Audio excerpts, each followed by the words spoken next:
Every book, every channel, every financial expert gives you the same instruction. Add more income streams, more strategies, more investment accounts, more financial habits.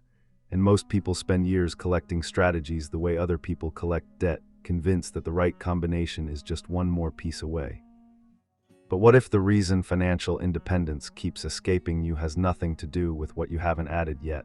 What if it's about what you refuse to remove? You're not here because you're lost. You're here because you've been doing the work and something still isn't clicking. You track expenses, or you used to. You know what compound interest means. You've heard the numbers. You've started saving or investing or both. And still, the gap between where you are and actual financial independence feels less like a straight line and less like a mountain, and more like a fog that shifts every time you think you know where you're going.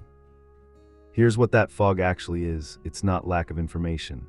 It's the weight of too much of it, accumulated without structure, without hierarchy, without a clear sense of what to remove.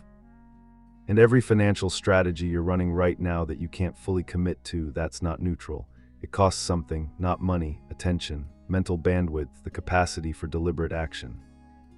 Each week you manage a system too complex to feel clean. You pay a tax you never see in any spreadsheet, and that tax compounds just like interest does, except in the wrong direction. There's a story about Michelangelo that most people hear once and move past. He was asked how he created the statue of David, a figure so precise, so alive, that visitors 5 centuries later still go silent in front of it. His answer had nothing to do with skill or technique. He said the statue was already there, inside the marble. His job wasn't to build David, it was to remove everything that wasn't David. That sentence is the entire philosophy behind real financial independence. Not a strategy to add, a clarity to reveal. Because the financial shape that fits your actual life, the one that leads to genuine freedom, is already there. Buried under strategies borrowed from someone else's circumstances. Underspending that maintains a version of you that was always on borrowed time. Under timelines you adopted without ever asking whose race you were running. Behavioral science has documented something that most personal finance advice ignores entirely. Willpower is finite. Every decision you make in a day, including every small financial micro-decision, draws from the same cognitive budget. When someone is managing 12 different financial strategies simultaneously, they aren't executing any one of them at full capacity. They're dividing. Splitting finite mental energy across too many fronts, which means everything receives a partial version of their discipline instead of the whole thing. And here's what makes this particularly counterintuitive. The most disciplined, most motivated people fall hardest into this trap, because disciplined people add more, they optimize more. They implement more, they read another book and start another system. And while they're carefully managing complexity, the person who does 3 simple things with complete consistency, that person quietly and visibly builds financial independence faster. Not because they're smarter, because their discipline has a single, unambiguous target. There's a second layer that's harder to see because it lives inside the spending that feels justified. Research in behavioral economics consistently shows that a substantial portion of consumer spending doesn't originate from genuine need or desire. It comes from identity maintenance. The ongoing cost of performing who you think you should be. The subscriptions that match a version of your life you're no longer actually living. The purchases that signal a lifestyle to people who, in most cases, genuinely are not watching. This isn't judgment, it's mechanics. Every dollar spent sustaining an image that isn't authentically yours is a dollar your wealth-building engine never receives. And the reason most people can't identify these expenses is that they don't look like waste, they feel like self-investment. That's exactly what makes them the most expensive layer to carry. You can't cut what you've convinced yourself is essential. Now here's where the frame breaks completely.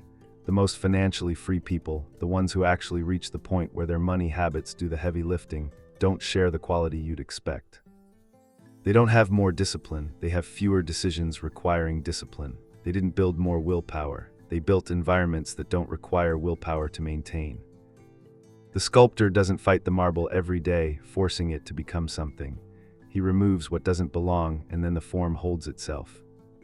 That's the architecture of financial independence that almost no one is teaching. Not how to be more disciplined about more things, but how to design a life so stripped of unnecessary complexity that the right behaviors become the only available behaviors. But simplicity has a structural enemy. The entire financial content ecosystem, every app, every course, every strategy channel, is commercially incentivized by your engagement with complexity. Every new tool is positioned as the missing piece. Every new habit is the one that changes everything. The person who genuinely simplifies their financial goals, who subtracts down to a clean and quiet architecture of 3 or 4 non-negotiable habits executed consistently over years, that person stops being a customer.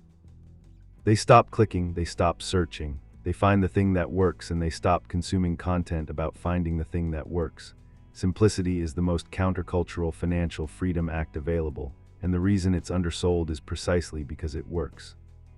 For a moment, consider a specific kind of exhaustion, not the honest tiredness from real effort, the exhaustion from managing a system too complex to ever feel complete.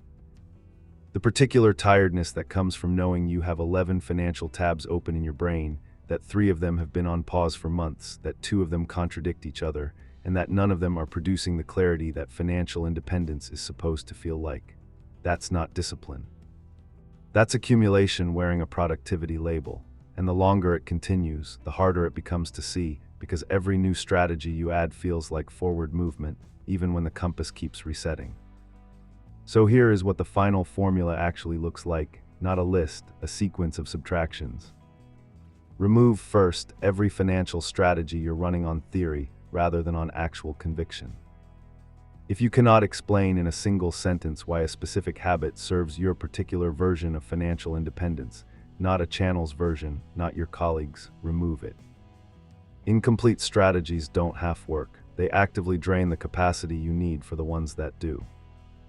Remove, second, the spending that maintains an identity you've quietly outgrown. This is the most honest question in personal finance. What are you buying to feel like someone? The answer often hides behind words like investment or quality or self-care. But when a purchase exists primarily to maintain an external image rather than serve an internal value, it's borrowed weight. Remove it without guilt, because guilt itself suggests it was yours to carry, and it wasn't. Remove, third, the timeline that belongs to someone else. Financial independence is not a universal race with one finish line. It's a personal shape with a personal scale. Every week you spend measuring your progress against someone whose starting conditions, income history, and risk tolerance were nothing like yours, is a week your energy leaked into comparison instead of construction. The sculptor doesn't compare his marble to the sculptor across the room. He works the stone in front of him, removes what doesn't belong, and trusts the form that emerges. When these 3 layers are removed, the excess of competing strategies, the identity spending silently bleeding financial momentum, and the borrowed timeline creating perpetual inadequacy, something happens that no saving money guide or investing formula promises. The work becomes clear, not easier exactly, but clear. The saving becomes automatic, not heroic. The investing becomes patient, not anxious. The spending becomes intentional, not guilty. You find yourself doing fewer financial things with a level of consistency that more financial things never produced, because you're no longer managing complexity, you're executing clarity. Financial independence was never a formula to collect, it was always a shape to reveal. And the question that deserves quiet consideration, not right now, not immediately, but sometime today when the noise settles, what are you carrying that was never actually yours to carry?